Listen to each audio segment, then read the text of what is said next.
राजू पाखे गोटे बहुत सुंदर गाईटे थिला जार ना थिला मोहिनी। राजूर स्त्री टिकी आउ तार गोटे पुओ भी थिला जी कि एबे जन्म होइथिला।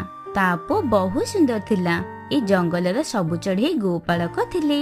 समस्तଙ୍କ पाखरे गाई थिला आउ समस्ते क्षीर बेपार करुथिले। हेले सबुठु अधिक क्षीर राजूर गाई दउथिला। देख तो आम मोहिनी आज केते क्षीर देइची। मु मोहिनी को नेकी बहुत गर्व अनुभव करूची। तमे ठीक कहूच टिकी। सेथिपाई तो जंगलर सबु चढ़ी आमको नेकी ईर्षा करूछंती। आउ आर पटे जंगल गोटे बड़ अलसुआ साप रहउथिला जार ना थिला ओला। ता अलसुआपण पई ता स्त्री भी ता ऊपर विरक्त होउथिला।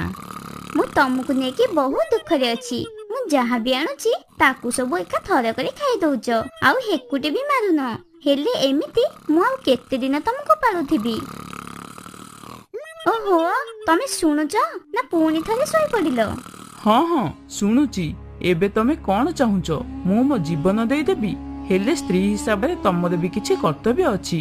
जदि अल्प किछि खाइबाकू देई दउच ताहाले तमे पूरा दिनटा सारा खाली बकर बकर होउच। ठीक अछि जदि मु बकर बकर होची ताहाले आजिठु निज पई निजे खाइबा आण। मु तमको छाड़ी के चली जाउची। हाँ हाँ जाओ। तमे कौन भाबुच तम बिना मु किछि भी करि परिबिनी? साप आउ ता स्त्री रो बहुत जोरे झगड़ा हैला जहा फल कि साप गर्वरे निज स्त्री साप को भी रोकिलानी ताकू जीवाकू देला। हेले जेमिति ही संध्या हैला साप को बहुत जोरे भोक लागिला। भोकरे पेटरे पूरा मूसा दौड़िलेनी। बहुत जोरे भोक लागिलानी। मु एबे कौन करिबी? मु कौन खाइबी? किछि शिकार भी देखा जाउनी जहाकू मु खाई परिबी। मते मो स्त्री रो गाली चुपचाप सुनी जिबार थिला। मु एमिति ही बसुथिली केते कौन आनिकी मते दउथिला से। आउ आज तो मते किछि मीठा मीठा खाइबा पाई इच्छा होउची। कौन करिबी मु एबे? हाँ हाँ मु जाउची एमिति करिबी। जंगलरू बाहरी कि मु गाँ भीतर को जिबी काले सेठी मते किछि खाइबाकू मिली जिवो। ओला राती रे चाली चाली की गाँ भीतर को चली गला। ठीक सेतिकी बेले राजू देशर गाई गुहाल रे बंधा आइथिबार से देखिला।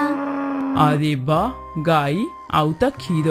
आज मोर किछि मीठा खाइबाकू भी इच्छा होउथिला। एबे गाईर मीठा मीठा क्षीर मु पीबी। ओला लुचि लुचि की रातिर अंधार रे मोहिनी रो क्षीर पीबाकू लागिला। ताकू देखि कि मोहिनी बहुत डरी गला। हे भगवान साप तो मो क्षीर पिउछि। जदि मु टिके भी हलिली ताहाले सिए मते कामुड़ी दबो। हे गाई चुपचाप क्षीर पीबाकू मते दे। जदि टिके भी हलिबा पई चेष्टा करिबू ताहाले तते मु मारी देबी। आउ मो विष एते खतरनाक जे तते मारिबाकू गोटे मिनिट भी लागिबनी। मोहिनी भय रे थर थर हेई थरिबाकू लागिला। आहा गाईर मीठा मीठा क्षीर पी की पूरा मजा आसीगला। सुनी गाई तो ना जहा भी होना कहीं मते तो क्षीर बहुत भल लागिला। एबे मु सबु बेले तो क्षीर पीबाकू एठिकी आसीबी। जदि एक कथा तू काहाकू भी कहिचु ताहाले तू तो जानिथिबु मु तो सहित कौन करिबी। बुझीगली मु काहाकू किछि भी कहबिनी। हा हा हा हा हा शाबाश। क्षीर पी के ओला सेठारे चली गला। सुना लड्डू रो बापा तमे कोन लड्डू सहित खाली खेलुथिबो? आज कोन मोहिनी रो क्षीर आनिबनी कि? जे पर्यंत तमे बाछुरी की धरिबनी मु क्षीर केमिति आनिबी? आउ लड्डू को भी भोक लागिलानी तमे भी तो क्षीर नेकी जिवो। हा हा हा हा हाँ टिकी मु सबु जानिची।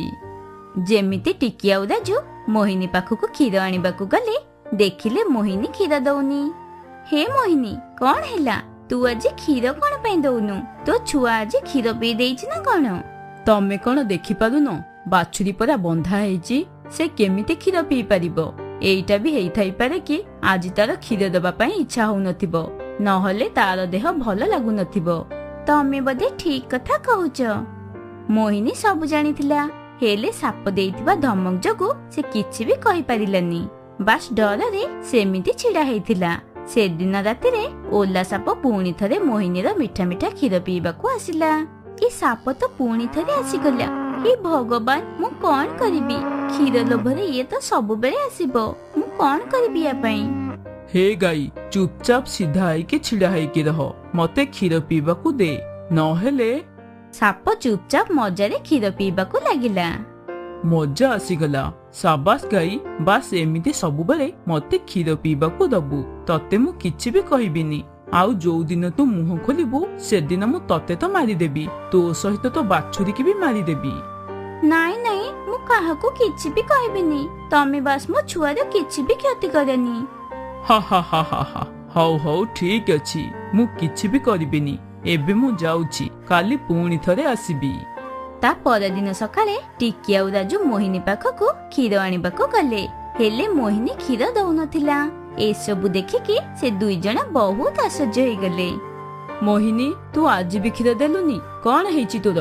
ହେ ମୋହିନୀ, ତୁ ଟିକେ ମୋ ଲଡୁ କଥା ଭାବିଲୁନି? 2 ଦିନ ହେଲା ତାକୁ କ୍ଷୀର ଟିକେ ପିଇବାକୁ ବି ମିଳୁନି। ଲଡୁର ବାପା ବି ସହରକୁ କ୍ଷୀର ନେଇକି ଯାଇପାରୁନାହାନ୍ତି। ଆଉ ଏପଟେ ତ ବାଛୁରୀ ବି ଭୋକରେ ଅଛି, ସେ ବି କ୍ଷୀର ପିଇବା ପାଇଁ ଆଉଟୁ ପାଉଟୁ ହଉଛି। ହେଲେ ତୁ କଣ ପାଇଁ କ୍ଷୀର ଦଉନୁ? କଣ ହେଇଛି ତୋର? ଠିକ ସେତିକି ବେଳେ ରାଜୁର ନଜର ଭୂମି ଉପରେ ପଡିଲା। ଟିକି, ଦେଖ ତ କିଛି କ୍ଷୀର ଭୂଇଁରେ ପଡିଛି, ଇଏ କେମିତି ହେଇପାରିବ? ହଁ ମୋହିନୀ, ଯଦି କିଛି କଥା ଅଛି ତାହେଲେ ତୁ ଆମକୁ କହ। ହେଲେ ମୋହିନୀ ଚୁପଚାପ ଛିଡା ହେଇକି ସବୁ କଥା ଶୁଣୁଥିଲା, ହେଲେ କିଛି ବି ଉତ୍ତର ଦେଉନଥିଲା। ତାର ସେ ସାପ ଦେଇଥିବା ଧମକ କଥା ମନେ ଥିଲା, ସେଥିପାଇଁ ସେ ଡରରେ କିଛି ବି କହିପାରିଲାନି। କଣ ହେଲା ଟିକି, ତମେ ଶୋଇନ? ନିଦ ଲାଗୁନି ନା କଣ? କୋଉ କଥାକୁ ନେଇକି ଏତେ ଚିନ୍ତାରେ ଅଛ? ମୋହିନୀ କଥା ମୁଁ ଭାବୁଛି। ମତେ ଲାଗୁଛି ମୋହିନୀ କିଛି ଅସୁବିଧାରେ ଅଛି ବୋଧେ। କ୍ଷୀର ତ ଏମିତି ଗାୟବ ହବନି, ଆମକୁ ସେ ଭିତରେ ପଶିବାକୁ ହିଁ ପଡିବ। ମୋହିନୀ ବି ତ ଚୁପ୍ ଅଛି ନା, ଡରିଲା ଭଳି ଲାଗୁଛି। କଥା କଣ ଆମକୁ ଖୋଜିବାକୁ ପଡିବ? ଟିକି ଆଉ ରାଜୁ ରାତିରେ ଗୁହାଳ ବାହାରେ ଲୁଚିକି ପ୍ରହରା ଦଉଥିଲେ। କିଛି ସମୟ ପରେ ଓଲା କ୍ଷୀର ପିଇବାକୁ ଆସିଲା। ଓଲାକୁ କ୍ଷୀର ପିଉଥିବାର ଦେଖିକି ଟିକି ଆଉ ରାଜୁ ଆଶ୍ଚର୍ଯ୍ୟ ହେଇଗଲେ। ଟିକି ବହୁତ ଡରିଗଲା। ହେ ଭଗବାନ, ଏତେ ବଡ ସାପ! ଇଏ ଆମ ମୋହିନୀର କ୍ଷୀର ପିଉଥିଲା, ଆଉ ଆମକୁ ଏ ବିଷୟରେ କିଛି ବି ଜଣା ନଥିଲା। ଏବେ ଆମେ କଣ କରିବା? ଆମେ କେମିତି ଆମ ମୋହିନୀକୁ ଏଇ ସାପ ପାଖରୁ ବଞ୍ଚେଇବା? ସାପ ମଜାରେ କ୍ଷୀର ପିଇକି ସେଠୁ ଚାଲିଗଲା। ତାପରେ ଟିକି ଆଉ ରାଜୁ ମୋହିନୀ ପାଖକୁ ଆସିଲେ। ମୋହିନୀ, ତୁ ଏତେ ଦିନ ହେଲା ଏସବୁ ସହିକି ଅଛୁ, ଆଉ ଆମେ ଜାଣି ବି ପାରିଲୁନି। ତୁ ଚିନ୍ତା କରନା ମୋହିନୀ, ଆମେ ସବୁ କିଛି ଠିକ କରିଦବୁ। ଟିକି ଆଉ ରାଜୁ ଏ ବିଷୟରେ ଗାଁର ଚଢେଇଙ୍କ ସହିତ କଥା ହେଲେ। ସମସ୍ତେ ସେମାନଙ୍କ ସାଥ ଦେଲେ, ଆଉ କହିଲେ କି କାଳୁ କେଳାକୁ ଆଣିବାକୁ ପଡିବ, କାରଣ ସାପ ମୋହିନୀର କ୍ଷୀରର ସ୍ୱାଦ ପାଇଯାଇଛି। ଏବେ ସେ ଆଉ ଛାଡିବନି। ଜଲ୍ଦି ଜଲ୍ଦି ସାପ କେଳାକୁ ଡାକିବାକୁ ପଡିବ। ରାଜୁ ସାପ କେଳାକୁ ଡାକିଲା। ରାଜୁ ଆଉ ସାପ କେଳା ସହିତ ଗାଁ ବାଲା ରାତିରେ ଲୁଚିକି ସାପର ଆସିବାକୁ ଅପେକ୍ଷା କଲେ। ଯେମିତି ହିଁ ସାପ ଆସିଛି, ସିଧା ଯାଇକି ମୋହିନୀର କ୍ଷୀର ପିଇବାକୁ ଲାଗିଲା। ଠିକ ସେତିକି ବେଳେ ସାପ କେଳା ବିନ୍ ବଜେଇବାକୁ ଲାଗିଲା। ଏ ବିନ୍ କିଏ ବଜଉଛି? ସାପ ଜଙ୍ଗଲ ଆଡକୁ ଯାଉଥିଲା, ଆଉ ସାପ କେଳା ବିନ୍ ବଜେଇ ବଜେଇକି ତା ପଛରେ ଗଲା। ଆଉ ତାପରେ ସାପ ବିନ୍ର ଶବ୍ଦରେ ଗୋଟେ ଜାଗାରେ ରହିଗଲା, ଆଉ ସାପ କେଳା ତାକୁ ହାତରେ ଧରିକି ନେଇଗଲା। ଛାଡି ଦିଅ ମତେ, ମତେ କ୍ଷମା କରିଦିଅ। ମୁଁ ଏଠିକି ଆଉ କେବେ ବି ଆସିବିନି। ଆଜି ପରଠୁ କୋଉ ଗାଈର କ୍ଷୀର ଚୋରି କରିବିନି। ମତେ କ୍ଷମା କରିଦିଅ। ବହୁତ ଦିନ ହେଲା ମୁଁ ଏ ସାପକୁ ଖୋଜୁଥିଲି। ଇଏ ବହୁତ ଅଳସୁଆ ସାପ। ଇଏ ଅନ୍ୟ ସାପ ମାନଙ୍କୁ ବି ହଇରାଣ କରୁଛି। ଏବେ ଇଏ କାହାକୁ ବି ହଇରାଣ କରିପାରିବନି, ଆଉ ନା କ୍ଷୀର ଚୋରି କରିପାରିବ। ସାପ କେଳା ସାପକୁ ଖୋଳରେ ପୁରେଇକି ନେଇଗଲା। ଆଉ ତାପରେ ରାଜୁ, ଟିକି ଆଉ ଗାଁ ବାଲା ଖୁସି ହେଇକି କେଳାକୁ ଧନ୍ୟବାଦ ଜଣେଇଲେ। ଏ କାହାଣୀ ହେଲା ଟିକି ଚଢେଇର କାହାଣୀ, ଯାହାର କି ଏ ଦୁନିଆରେ କେହି ବି ନଥିଲେ। ବିଚାରୀ ଟିକି ଚଢେଇ ଚଢେଇ ମାନଙ୍କୁ ଭିକ ମାଗିକି ନିଜର ପେଟ ପୋଷୁଥିଲା। କିଛି ଦିନ ପର୍ଯ୍ୟନ୍ତ ତ ଜଙ୍ଗଲବାଲା ତା ଉପରେ ଦୟା ଦେଖେଇ ତାକୁ ଖାଇବାକୁ ଦେଇ ଦଉଥିଲେ। ହେଲେ ଏବେ ଟିକିକୁ ଦେଖିକି ଗାଳି କରୁଥିଲେ। ବଡ ବୋଉ, ମତେ ବହୁ ଜୋରେ ଭୋକ ଲାଗିଲାଣି, ମତେ କିଛି ଖାଇବାକୁ ଦେଇଦିଅ। ଯେତେବେଳେ ଦେଖ ଭିକ ମାଗିବାକୁ ଖାଲି ଆସି ଯାଉଛି। ତତେ ସବୁବେଳେ ମାଗଣାରେ କିଏ ସେ ଖାଇବାକୁ ଦବ? ଚାଲ ଯା ଏଠୁ। ବଡ ବୋଉ, ସକାଳୁ ମୋ ପେଟ ବହୁ ଜୋରେ ପେନ୍ ହଉଛି, ମତେ କିଛି ଖାଇବାକୁ ଦେଇଦିଅ। ସେଥିରେ ମୁଁ କଣ କରିବି? ନିଜ ମା ବାପାଙ୍କୁ ତ ଖାଇଦେଲୁ, ଏବେ ମୋ ଘରର ରାସନ ସାରିବାକୁ ଚାହୁଁଛୁ? ଯାଇକି କୋଉଠି କାମ ଖୋଜିଦେ। ଭଗବାନ ତତେ ଗୋଡ ହାତ ପରା ଦେଇଛନ୍ତି, ନିଜେ ଇନକମ କରେ ଆଉ ଖା। ଏମିତି ଟିକି 2-4 ଘରେ ଖାଇବା ମାଗିବାକୁ ଗଲା, ହେଲେ ଯିଏ ବି ତାକୁ ଦେଖିଲା ଘରର କବାଟ ବନ୍ଦ କରିଦେଲେ। ହେ ଭଗବାନ, ଏବେ ତମେ ହିଁ କିଛି ଗୋଟେ କର ପ୍ରଭୁ। ଏମିତି କହିକି ଟିକି ଜଙ୍ଗଲର ନଦୀ ଆଡକୁ ଗଲା। କିଛି ତ ଖାଇବାକୁ ମିଳିଲାନି, ଯାଉଛି ଏବେ ପାଣି ପିଇକି ନିଜର ଭୋକ ମିଟେଇ ଦେବି। ସେ ଯେମିତି ହିଁ ପାଣି ପିଇବାକୁ ଗଲା, ସେତିକି ବେଳେ ଗୋଟେ ଭାସୁଥିବା ବୋତଲ ଉପରେ ତାର ନଜର ପଡିଲା। ଏ ବୋତଲ ତ ବହୁତ ସୁନ୍ଦର ଦେଖାଯାଉଛି। ଏତିକି କହିକି ଟିକି ସେ ବୋତଲକୁ ନିଜ ହାତରେ ଉଠାଇଲା। ଆଉ ଯେମିତି ହିଁ ସେ ବୋତଲର ଠିପି ଖୋଲିଲା, ସେଥିରୁ ଗୋଟେ ବ୍ରହ୍ମ ରାକ୍ଷସ ବାହାରି ଆସିଲା। ତମକୁ ବହୁତ ବହୁତ ଧନ୍ୟବାଦ ଚଢେଇ, ମତେ ତମେ ଆଜାଦ କରିଦେଲ। ମୁଁ ଏ ବୋତଲ ଭିତରେ ବହୁତ ବର୍ଷରୁ ବନ୍ଦ ଥିଲି। ହେଲେ ତମେ କିଏ? ମୁଁ ହଉଛି ବ୍ରହ୍ମ ରାକ୍ଷସ। ମୋ ପାଖରେ ଅଦ୍ଭୁତ ଶକ୍ତି ଅଛି, ଯାହା ଦ୍ୱାରା ମୁଁ ଏ ନଦୀକୁ ଯାଦୁଇ କେକ୍ ନଦୀରେ ପରିଣତ କରିଦେବି। ଯୋଉ କେକ୍ ଖାଇଲେ ଯାହାର ଯେତେ ଅସୁବିଧା ହଉନା କାହିଁକି, ସେ ସମ୍ପୂର୍ଣ୍ଣ ଭାବରେ ଠିକ ହେଇଯିବ। ହେଲେ ବ୍ରହ୍ମ ରାକ୍ଷସ, ତମେ ଏ ବୋତଲ ଭିତରେ କେମିତି ବନ୍ଦ ହେଲ? ମୁଁ ଗୋଟେ ବ୍ରାହ୍ମଣ ଥିଲି, ଆଉ ମରିଯିବା ପରେ ବ୍ରହ୍ମ ରାକ୍ଷସରେ ବଦଳିଗଲି। ସେବେଠୁ ମୁଁ ସମସ୍ତଙ୍କୁ ହଇରାଣ କରୁଥିଲି। ସେଥିପାଇଁ ଗୋଟେ ସାଧୁ ମତେ ଅଭିଶାପ ଦେଲେ, ଆଉ କହିଲେ ଯେ ପର୍ଯ୍ୟନ୍ତ ଗୋଟେ ନିଃସ୍ୱାର୍ଥ ଚଢେଇ ତତେ ବୋତଲ ଭିତରୁ ବାହାର ନ କରିଛି, ସେ ପର୍ଯ୍ୟନ୍ତ ମୁଁ ଏ ବୋତଲ ଭିତରେ ରହିବି। ଆଜି ତମେ ମତେ ବୋତଲ ଭିତରୁ ବାହାର କରିଛ, ଏବେ ତମେ କୁହ ମୁଁ ତମର କଣ ସାହାଯ୍ୟ କରିପାରିବି? ମୋର କିଛି ବି ଇଚ୍ଛା ନାହିଁ। ମୋ ପେଟ ବହୁତ ଜୋରେ ବିନ୍ଧା ହଉଛି। ତମକୁ ଦେଖିକି ଲାଗୁଛି ତମେ 2-3 ଦିନ ହେଲା କିଛି ବି ଖାଇନ। ରୁହ, ତମେ ପ୍ରଥମେ କିଛି ଖାଇଦିଅ। ଏମିତି କହିକି ବ୍ରହ୍ମ ରାକ୍ଷସ ତା ଯାଦୁଇ ବଳରେ ସେ ନଦୀକୁ ଗୋଟେ ଯାଦୁଇ କେକ୍ ନଦୀରେ ପରିଣତ କରିଦେଲା। ନଦୀରେ ଭାସୁଥିବା ବହୁତ ସାରା କେକ୍ ଦେଖିକି ଟିକି ଆଶ୍ଚର୍ଯ୍ୟ ହୋଇଗଲା। ତମେ ଦେଖୁଛ କଣ? ତମକୁ ଭୋକ ଲାଗୁଥିଲା ନା? ଏବେ ତମେ ଏମାନଙ୍କ ଭିତରୁ ଯାହାକୁ ବି ଖାଇପାରିବ। କଣ ସତରେ? ମୁଁ ଆଜି ପୂର୍ବରୁ କେକ୍ କେବେ ବି ଖାଇନି, କେବଳ ନା ହିଁ ଶୁଣିଥିଲି। ତାହେଲେ ଖାଉନ କଣ ପାଇଁ? ପ୍ରଥମେ ପେଟ ପୂଜା କର, ତାପରେ ଯାହା କହିବା କଥା କହିବ। ଜଲ୍ଦି କେକ୍ ଖାଅ, ତାପରେ କଥାବାର୍ତ୍ତା ହବା। ଟିକି ଖୁସି ହେଇକି ନଦୀରୁ ତା ପସନ୍ଦର କେକ୍ ଆଣିକି ଖାଇବାକୁ ଲାଗିଲା। ବ୍ରହ୍ମ ରାକ୍ଷସ, ତମକୁ ବହୁତ ବହୁତ ଧନ୍ୟବାଦ। କେକ୍ ବହୁତ ସ୍ୱାଦିଆ ଥିଲା। କାଶ ଏମିତିକା କେକ୍ ସବୁବେଳେ ମତେ ଖାଇବାକୁ ମିଳନ୍ତା କି? ଟିକି, ତମେ କେକ୍ ସବୁବେଳେ ଖାଇପାରିବ। ହେଲେ କେମିତି? ତମକୁ ଯୋଉ ନଦୀ ଦେଖାଯାଉଛି, ଏବେ ମାମୁଲି ନଦୀ ନୁହେଁ, ଏବେ ଯାଦୁର କେକ୍ ର ନଦୀ ହେଇଯାଇଛି।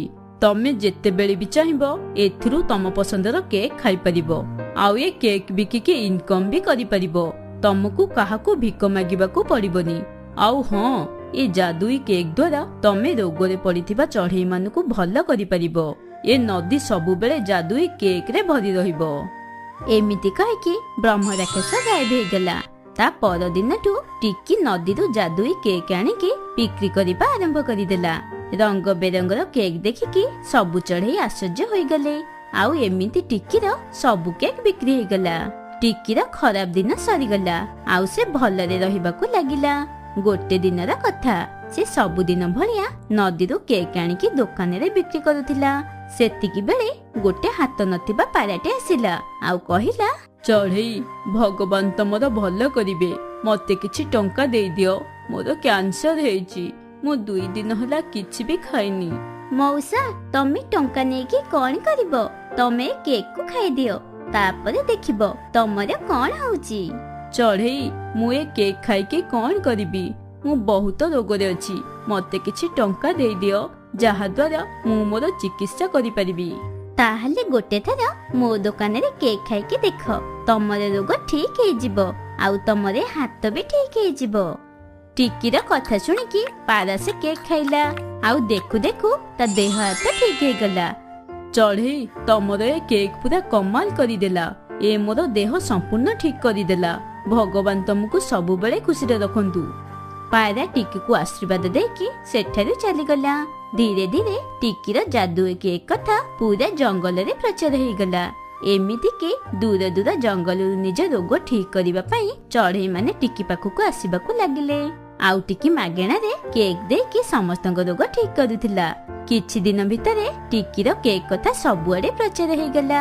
ହେଲେ ଟିକିର ସଫଳତା ତା ବଡ ବୋଉ ଗୋରିକୁ ବହୁତ ବଡ ଚିନ୍ତାରେ ପକାଇଦେଲା। କାରଣ ଗୋରିର ଗୋଟେ ବହୁତ ବଡ କେକ୍ ର ସପ୍ ଥିଲା, ଯାହାକି ଟିକି ପାଇଁ ଏବେ ବନ୍ଦ ହେବାକୁ ବସିଥିଲା। ସୁଆ, ଟିକି ପାଖକୁ ଯାଇକି ଦେଖ, ସେ ତା କେକ୍ ରେ କଣ କଣ ପକାଉଛି। ଆଜି ତା ସିକ୍ରେଟ ମତେ ଜାଣିବାକୁ ପଡିବ, ନହେଲେ ମୁଁ ତତେ ଚାକିରିରୁ ବାହାର କରିଦେବି। ଠିକ ଅଛି ମ୍ୟାଡାମ, ମୁଁ ଏବେ ହିଁ ଯାଇକି ତାର ସବୁ ସିକ୍ରେଟ ଜାଣିକି ଆସିବି। ସୁଆ ଜଲ୍ଦି ଯାଇକି ଟିକି ଦୋକାନରେ ପହଞ୍ଚିଲା। ଟିକି ତୁ କେମିତି ଅଛୁ? ମୁଁ ଠିକ ଅଛି। ମୁଁ ତମ କେକ୍ ବିଷୟରେ ବହୁତ ଶୁଣିଛି। ତମେ ତମ କେକ୍ ରେ କଣ ପକାଉଛ ଯାହା ଦ୍ୱାରା କି ତମ କେକ୍ ଏତେ ସୁଆଦିଆ ଲାଗୁଛି? କିଛି ନାହିଁ, ଖାଲି ସବୁ ଚଢେଇ ମାନଙ୍କର ଭଲ ପାଇବା ଆଉ ଆଶୀର୍ବାଦ ପକଉଛି। ତାହେଲେ ତମେ ତମ ସିକ୍ରେଟ କହିବାକୁ ଚାହୁଁନ? ହଁ ହଉ ଠିକ ଅଛି, ହେଲେ ଏକଥା କୁହ କି ତମେ ଏକା ତମ ଦୋକାନକୁ କେମିତି ସମ୍ଭାଳୁଛ? ବାସ୍ ଭଗବାନଙ୍କ ଆଶୀର୍ବାଦ ପାଇଁ ମୁଁ ଏକା ସବୁ କାମ କରିପାରୁଛି। ଠିକ ଅଛି ଶୁଆ, ଏବେ ମତେ ଯିବାକୁ ପଡିବ। ମୋର ଦୋକାନ ବନ୍ଦ କରିବାର ସମୟ ହେଇଗଲାଣି। ଶୁଆ ଗୋରି ପାଖକୁ ଗଲା ଆଉ ଗୋରିକୁ ସବୁ କଥା କହିଲା। ତତେ ଏତେ ଜଲ୍ଦି ଆସିବାକୁ କିଏ କହିଲା? ତୁ ଜଲ୍ଦି ଯା ଆଉ ତା ଉପରେ ନଜର ରଖ, ନହେଲେ ତତେ ମୁଁ ଚାକିରିରୁ ବାହାର କରିଦେବି। ଠିକ ଅଛି ମ୍ୟାଡାମ। ଶୁଆ ତା ଚାକିରି ବଞ୍ଚେଇବା ପାଇଁ ରାତିରେ ଟିକି ପାଖକୁ ଗଲା ଆଉ ତା ଉପରେ ନଜର ରଖିଲା। ସକାଳ ହବା ପରେ ଟିକି ପ୍ରସ୍ତୁତ ହୋଇକି ସେ ଯାଦୁଇ କେକ୍ ନଦୀ ପାଖକୁ ଗଲା, ହେଲେ ତାକୁ ଜଣା ନଥିଲା ତା ପଛରେ ଶୁଆ ଅଛି। ଟିକି ଯାଦୁଇ କେକ୍ ନଦୀ ପାଖରେ ପହଞ୍ଚି ଗଲା, ଯୋଉଠିକି ବହୁତ ସାରା କେକ୍ ନଦୀ ଉପରେ ଭାସୁଥିଲା। ଏସବୁ ଦେଖିକି ଶୁଆ ସମ୍ପୂର୍ଣ୍ଣ ଭାବେ ଆଶ୍ଚର୍ଯ୍ୟ ହେଇଗଲା। ଆରେ ଇଏ ମୁଁ କଣ ଦେଖୁଛି? ଏତେ ସାରା କେକ୍! ମତେ ଏବେ ଯାଇକି ଗୋରି ମ୍ୟାଡାମକୁ ସବୁ କଥା କହିବାକୁ ପଡିବ। ଶୁଆ ଜଲ୍ଦି ଯାଇକି ଗୋରିକୁ ସବୁ କଥା କହିଲା ଆଉ ଗୋରିକୁ ନେଇକି ସେ ଯାଦୁର କେକ୍ ନଦୀ ପାଖକୁ ଆସିଲା। ଓ ମାଇ ଗଡ୍, ଏତେ ସାରା କେକ୍! ମତେ ତ ବିଶ୍ୱାସ ହିଁ ହଉନି। ଏବେ ମତେ କୋଟିପତି ହେବାରୁ କେହି ବି ରୋକି ପାରିବେନି। ଏବେଠୁ ଏ ନଦୀର ମାଲିକାଣୀ ହେଲି ମୁଁ। ଏମିତି କହିକି ଗୋରି ଯେମିତି ଯାଦୁର କେକ୍ ନଦୀରୁ କେକ୍ ଉଠାଇବାକୁ ଚେଷ୍ଟା କଲା, ତା ହାତରେ ନିଆଁ ଲାଗିଗଲା। ମୋ ହାତ